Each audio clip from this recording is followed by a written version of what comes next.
السلام علیکم منہاج، امید کرتا ہوں کہ آپ اور آپ کے ویورز ٹھیک ہوں گے۔ میں کون ہوں یہ میں نہیں بتانا چاہتا کیونکہ اس سے میری اور مجھ سے منسلک لوگوں کی جان خطرے میں پڑ سکتی ہے۔ البتہ میں اتنا بتا دیتا ہوں کہ میں عرب کنٹریز میں سے ایک کنٹری میں رہ رہا ہوں۔ مجھے یہاں ایک سیکیورٹی کمپنی میں ملازمت ملی تھی، اور یہاں کی کمپنیز کے متعلق آپ کے ویورز جانتے ہوں گے کہ یہاں پہ آپ کے ہاتھ میں زیادہ کنٹرول ہوتا نہیں ہے۔ آپ کو وہی کرنا پڑتا ہے جو کمپنی کہتی ہے، چاہے آپ چاہو یا نہ چاہو۔ اور اسی طرح کا واقعہ 1 سال پہلے میرے ساتھ ہوا۔ کمپنی سے مجھے انفارم کیا گیا کہ آپ کو ایک سو اینڈ سو ایریا میں بھیجا جا رہا ہے، اور جب مجھے یہ کال آئی تو میں بہت زیادہ اپسیٹ ہوا کیونکہ وہ بہت ریموٹ ایریا ہے۔ عموماً وہاں پہ جانے کو کوئی تیار نہیں ہوتا۔ میں نے بھی ان کی منت سماجت کی اور اپنے جاننے والے اور سپروائزرز کے سامنے ریکویسٹس کی کہ ہو سکے تو مجھے وہاں نہ بھیجو، لیکن یہ عرب کنٹریز ہیں اور یہاں پہ آپ کو وہی کرنا پڑتا ہے جو کمپنیز کہتی ہیں۔ ہاؤ ایور چوائس نہ ہونے کی وجہ سے میں نے حامی بھر لی اور میں یہاں پہ آ گیا۔ اب میں اسٹل یہیں پہ ہی ہوں، اور جو واقعات میں آپ کو بتانے والا ہوں یہ صرف اور صرف پچھلے 5 دنوں کے واقعات ہیں۔ جب میں یہاں پہ آیا منہاج تو میں نے بہت زیادہ چیلنجز فیس کیے۔ میں ایک سٹی سے آ رہا تھا، بڑے سٹی سے، اور وہاں کی ہسل بسل، دوست، سوشل لائف بڑی یاد آتے تھے، جبکہ یہاں پہ کرنے کو ورچولی کچھ بھی نہیں ہوتا تھا۔ یہ ایک بہت چھوٹا سا ایریا ہے اور یہاں کی لوکل آبادی صرف 5,000 کے قریب ہے، جس کا مطلب یہ ہے کہ آفس میں یا جو لوگ آتے تھے کام کے لیے وہ ہارڈلی دن میں 4 یا 5 ہی ہوتے تھے، اس سے زیادہ نہیں۔ تو ہم لوگ بھی جب کام ختم ہو جاتا تھا تو جلدی آفس بند کر کے آ جاتے تھے۔ اب ٹائم ہمارے پاس بہت زیادہ ہوتا تھا اور کرنے کے لیے بہت کم۔ ایک حد تک ہی آپ اپنے کمرے میں بیٹھ کے فون یوز کر سکتے ہو، اس کے بعد آپ تنگ پڑ جاتے ہو۔ لہٰذا چند دن گزرے تھے جب میں اپنی سیٹل ڈاؤن ہونے کے بعد تھوڑا سا فری ہونا شروع ہوا، مجھے مزید ٹائم ملنا شروع ہوا، تو آہستہ آہستہ آوازارگی بھی بڑھتی گئی کہ یہ میں کہاں آ گیا ہوں، یہاں کرنے کے لیے کچھ بھی نہیں ہے۔ زیادہ سے زیادہ آپ کیا کر سکتے ہو؟ باہر کا ایک چکر لگا سکتے ہو۔ جو لوکلز ہیں وہ موسٹلی عربک سپیکنگ ہیں، اور ہم پاکستان سے، ہمارا کلچر ان کا کلچر بڑا فرق ہوتا ہے، تو سوشلائزیشن اتنی ایزی نہیں تھی۔ اور یہ ایریا کوئی ایسا بھی نہیں ہے کہ یہاں پہ انڈیا پاکستان کی پاپولیشن زیادہ نظر آئے۔ خیر، کمپنی کو میں نے پھر سے ٹیلی فون کالز کرنی شروع کی، اپنے سپروائزر سے بات کی کہ کسی طرح سے مجھے واپس بلاؤ، اور وہ بھی خیر تسلی دیتے رہے، کوشش بھی کی انہوں نے، لیکن ریموٹ ایریا یہاں کے لیے ریپلیسمنٹ اتنی آسانی سے ملتی نہیں ہے۔ بہرحال اپنی کوششوں کے ساتھ ساتھ میں نے یہاں پہ دل لگانے کی بھی پوری کوشش کی۔ میں شام کو اکثر سمندر کنارے چلا جاتا تھا، جہاں مچھلی وغیرہ پکڑ لی یا تھوڑا انجوائے کر لیا، تھوڑا سن سیٹ دیکھ لیا، گھر پہ کال ملا لی وغیرہ وغیرہ۔ یعنی کہ ایسے نئے نئے طریقے ڈھونڈنے کی کوششیں کرنے لگا جس سے دل لگ جائے۔ اب اسی دوران مجھے آپ کے شو کے متعلق پتہ چلا، اور میں نے لوگوں کے واقعات سننا شروع کیے، اور میرا بڑا انٹرسٹ ڈیولپ ہو گیا۔ اور روز رات کو اب میری یہ روٹین ہوتی کہ میں کھانا پکاتے ہوئے کانوں میں ہینڈز فری لگا کے آپ کا شو پلے کر لیتا۔ وہ ایک بڑا ماحول سا بن جاتا تھا، اور اس دوران میں کوکنگ بھی کرتا اور آپ کے ویڈیوز بھی سنتا، تو بڑا ایک آہستہ آہستہ روٹین بننا شروع ہو گئی اور میرا دل بھی لگ گیا۔ لیکن اس کے ساتھ ساتھ منہاج وہی وہ وقت تھا جب مجھے سپر نیچرل میں بھی انٹرسٹ ڈیولپ ہونا شروع ہوا۔ آپ کے شو کی شاید ہی کوئی ویڈیو ہو جو میں نے نہ سنی ہو، اور کافی حد تک میں سپر نیچرل کی طرف ایک فیسنیشن سی محسوس کرنے لگ گیا تھا کہ یہ آخر کیا دنیا ہے، اس میں کیا ہوتا ہے۔ آخر اس میں کس قسم کی مخلوقات ہیں، کیسے کیسے جاندار ہیں، یا کیا کیا اینٹیٹیز ہیں، یہ سب جاننے کی خواہش میرے دل میں بڑھتی چلی گئی۔ اب ان ساری باتوں کے ہوتے ہوئے میرا بھی اس جگہ میں دل لگنا شروع ہو گیا۔ لائف ایک روٹین پہ چل پڑی اور مجھے یہاں 3 مہینے گزر گئے۔ اب اس دوران مجھے پتا چلا کہ یہاں پیرنٹس بہت سستے ہیں۔ اب یہ بات آپ سب لوگ جانتے ہوں گے کہ جو جگہ شہر سے جتنا دور ہوتی ہے وہاں پہ کاسٹ آف لیونگ اتنی کم ہوتی ہے، وہاں رینٹس چیپ ہوتے ہیں، کھانے کی چیزیں سستی ہوتی ہیں، اور یہ جگہ بھی انہی اصولوں پہ پورا اترتی تھی۔ لہٰذا میرے دل میں خیال آیا کہ میں اپنی مسز کو بھی، اپنی وائف کو بھی یہاں پہ بلا لوں۔ میں اکیلا بھی تو رہ ہی رہا ہوں، تو چلے وہ بھی یہاں آ جائیں گی اور میرا دل زیادہ لگ جائے گا۔ یہ دل میں خیال آتے ہی میں نے اپنی کمپنی کو ریکویسٹ ڈال دی، اور وہ ریکویسٹ اپروو بھی ہو گئی، اور کچھ ہی ہفتوں میں میری وائف میرے پاس یہاں پہ آ گئی۔ اب پہلے میں جس روم میں رہ رہا تھا وہ ہم دونوں کے لیے چونکہ چھوٹا روم تھا، لہٰذا میں نے ایک تھوڑے سے پاپولیٹڈ ایریا میں ایک بڑا روم لے لیا، اور ہم دونوں میاں بیوی وہاں پہ رہنے لگے۔ شام کو ہم دونوں سمندر کی واک پہ چلے جاتے اور سن سیٹ انجوائے کرتے، باتیں کرتے، الغرض کہ میں یہاں پہ خوش رہنا شروع ہو گیا۔ اب یہاں سے واقعات کا سلسلہ شروع ہوتا ہے، اور یہ بات ہے آج سے تقریباً 1 ہفتہ پہلے کی۔ اب مجھے یہاں پہ 6 ماہ ہو چکے ہیں، اور ان 6 مہینوں میں نے دیکھا کہ اس جگہ پر ایز سچ کوئی اسکول یا کالجز تو زیادہ نہیں ہیں، لیکن یہاں پہ ایک خاص مذہب ہے۔ اس کے یہاں پہ کچھ گھروں کے اندر نا انہوں نے ٹیچنگ سینٹرز بنائے ہوئے ہیں۔ اب میں نام نہیں لینا چاہتا کیونکہ پھر وہ پن پوائنٹنگ ہو جاتی ہے، لیکن آگے چل کر آپ خود ہی سمجھ جائیں گے کہ وہ لوگ اپنے گھروں میں وہ باہر نہیں نکلتے، وہ صرف اپنے گھروں میں رہتے ہیں، اور وہ تعویذ وغیرہ یا اس قسم کی چیزیں، عملیات، عوامل وغیرہ کر کے لوگوں کو دیتے ہیں۔ اب آج سے 1 ہفتہ پہلے کی بات ہے کہ میں اور میری بیوی ہم لوگ شام کو سمندر کے کنارے واک کے لیے جا رہے تھے۔ سردیوں کا موسم ہے، دن چھوٹے ہوتے ہیں، حالانکہ ہم اپنے ٹائم سے نکلے تھے لیکن اندھیرا پڑ چکا تھا۔ اور یہاں سے آگے جو اب باتیں میں آپ کو بتانے والا ہوں، ایون کہ مجھے خود بھی بہت ڈر لگ رہا ہے آپ کو بتاتے ہوئے۔ اندھیرا ہو چکا تھا، اور سمندر کے کنارے جو بڑے بڑے پتھر پڑے ہوئے تھے، وہ چھوٹی چھوٹی چٹانیں آپ انہیں کہہ لیں، میں نے اور میری بیوی نے دور سے دیکھا کہ ان کے اوپر کچھ لوگ بیٹھے ہوئے ہیں، 5 یا 6، پتلے پتلے اور لمبے لمبے، اور انہوں نے سفید چادریں لپیٹی ہوئی ہیں، جو کہ ہمارے حساب سے انڈرسٹینڈیبل تھا کہ سردی ہے تو انہوں نے چادریں لپیٹی ہوئی ہیں، لیکن سب کے سب نے سفید چادریں لپیٹی ہوئی تھیں، اور وہ سب کے سب کسی ایک چیز کو غور سے دیکھ رہے تھے جو پتھروں کے درمیان میں کہیں پڑی ہوئی تھی، اور وہ ہمیں دور سے نہیں نظر آ رہی تھی، لیکن کیوریوسٹی پیدا ہوئی۔ ہم دونوں میاں بیوی آہستہ آہستہ اپنی سپیڈ میں اسی طرف ہی جا رہے تھے، لیکن ہم نے نوٹس کیا کہ جو ہی ان لوگوں نے ہمیں دیکھا اپنی طرف آتے ہوئے، وہ وہاں سے اٹھ کر چلے گئے۔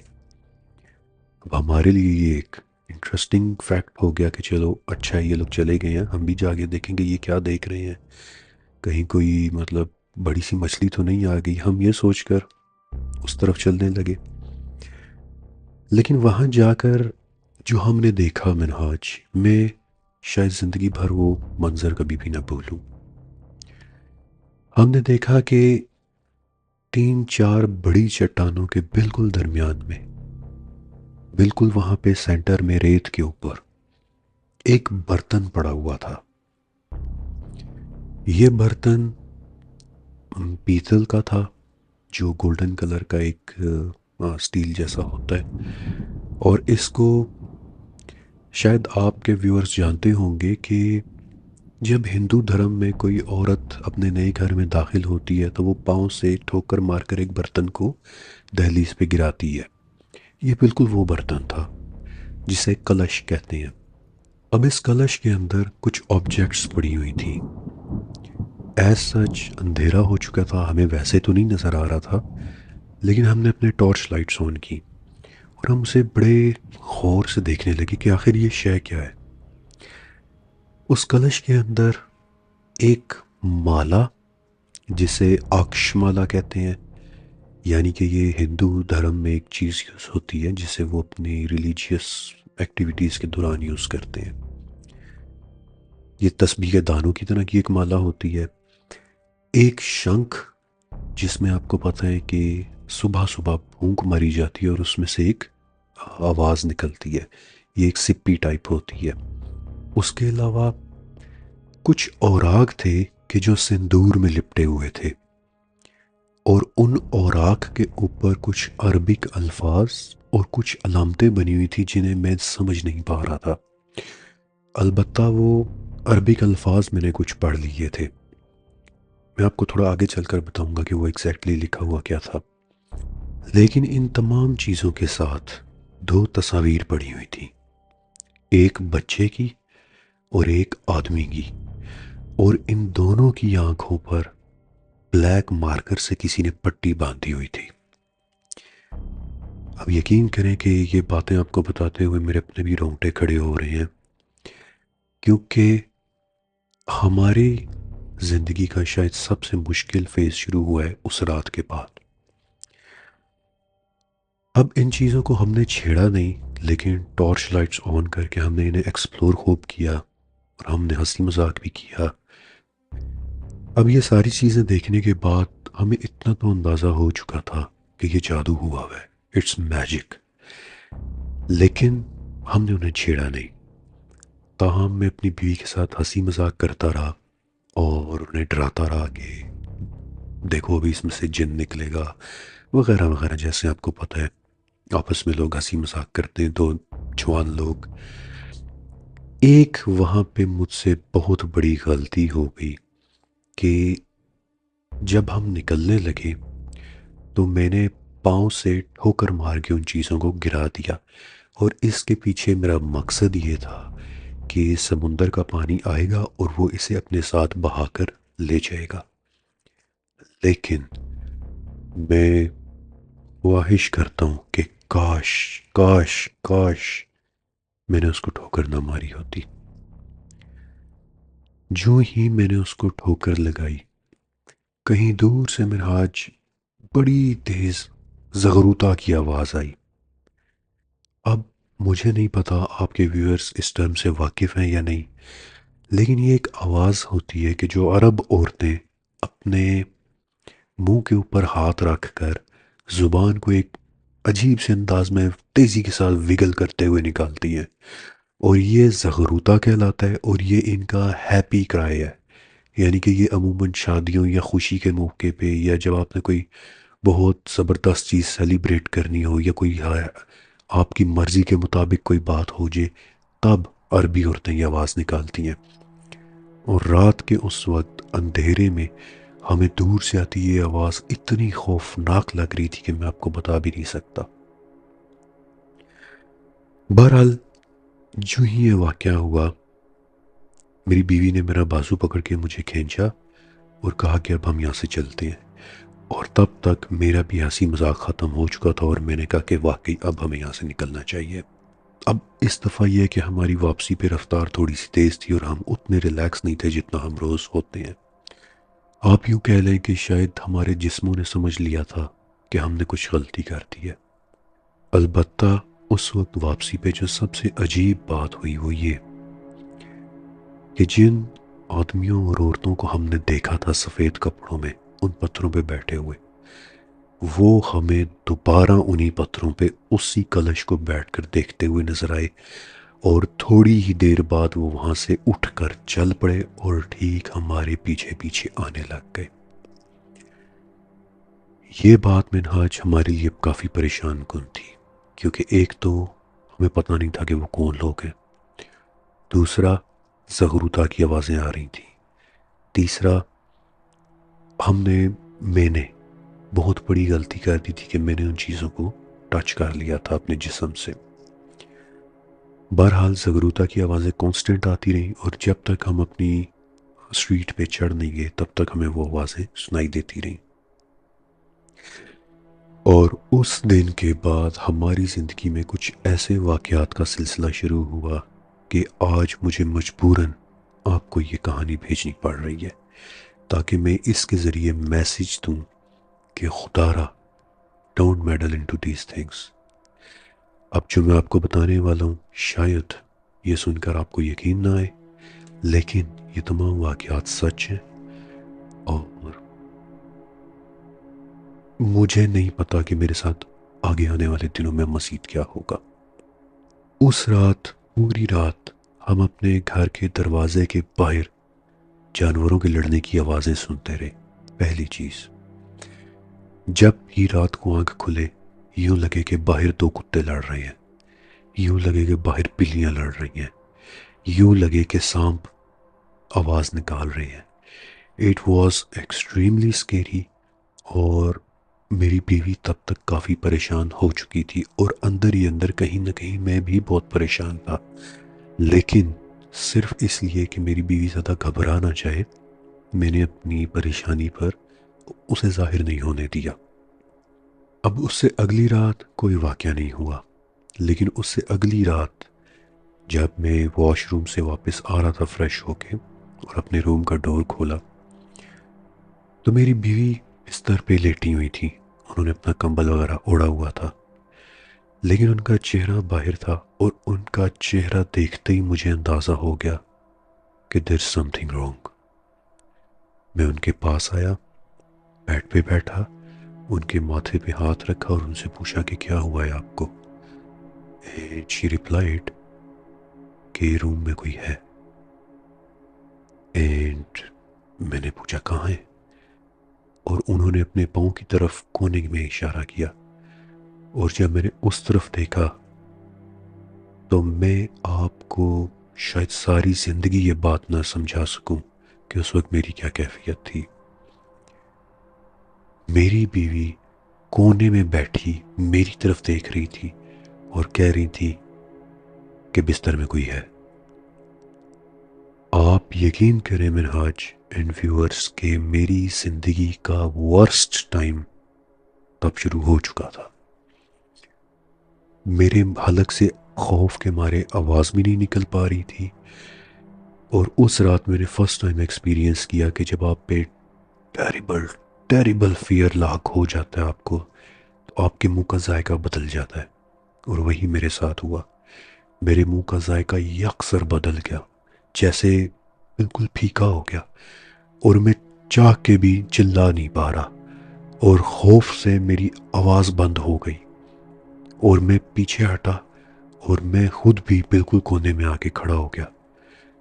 اور وہ دونوں عورتیں، بستر میں بھی میری بیوی اور کونے میں بھی میری بیوی، اور وہ دونوں مجھے دیکھ رہی ہیں اور میں کونے میں کھڑا ان دونوں کو دیکھ رہا ہوں.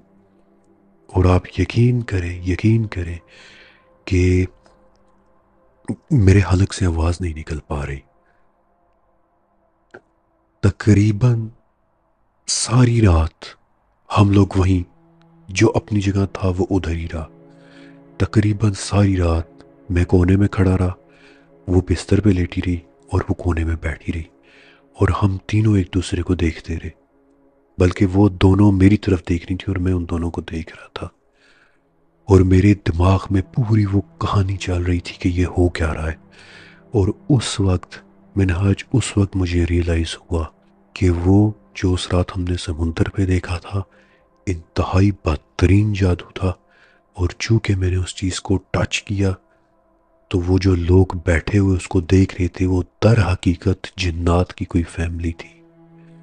اور جو ہی میں نے اس شے کو ٹچ کیا، یہ زغروطہ کی آواز انہی جنایا اور یا انہی جننیوں نے نکالی تھی کہ انہیں اب ایک گھر مل جائے گا. اور اس رات جب ہم گھر واپس آ رہے تھے تو ہم اکیلے واپس نہیں آئے، کیونکہ اس رات وہ فیملی بھی ہمارے ساتھ ہمارے گھر آ چکی تھی.